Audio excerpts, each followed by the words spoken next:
ஒருபுறம் தேர்தல் பரப்புரைய திமுக தொடங்கிருச்சு அப்படின்னு சொல்ற நேரத்தில் இங்க பாஜகவோட கூட்டணிக்கான வாய்ப்பே இல்லை அப்படின்னு ஜெயக்குமார் சொல்லக்கூடியது இது யாருக்கான செய்தி? பாஜக அதிமுகவிற்கு தொடர்ந்து நெருக்கடி தருகிறது.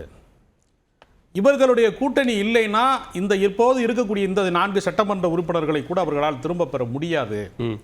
அரசியலிலே அவர்களுக்கு நடந்து முடிந்த நாடாளுமன்ற தேர்தலிலே ஒரு மிகப்பெரிய வலிமையான சக்தியாக மாறிவிட்டோம் என்று அவர்கள் ஊதி பெருக்கியது எல்லாம் உண்மை அல்ல. அது ஒரு பொய்யான பிம்பம்.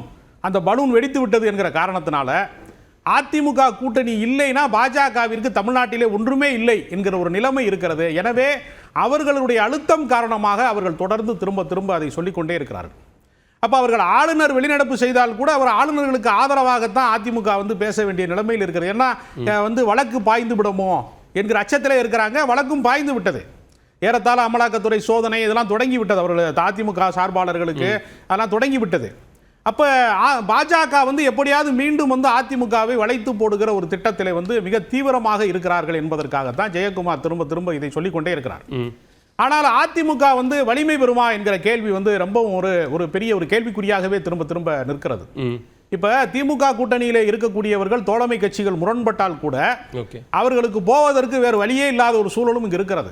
முன்பெல்லாம் அதிமுக ஒரு வலிமையான ஒரு கட்சியாக இருக்கும் பட்சத்தில் அவர்கள் கூட்டணி கதவு திறக்காதா என்று காத்திருந்த ஒரு காலம் இருந்தது. இன்றைக்கு அதிமுகவினுடைய கதவுகள் திறக்காதா என்று யாரும் காத்திருக்கல.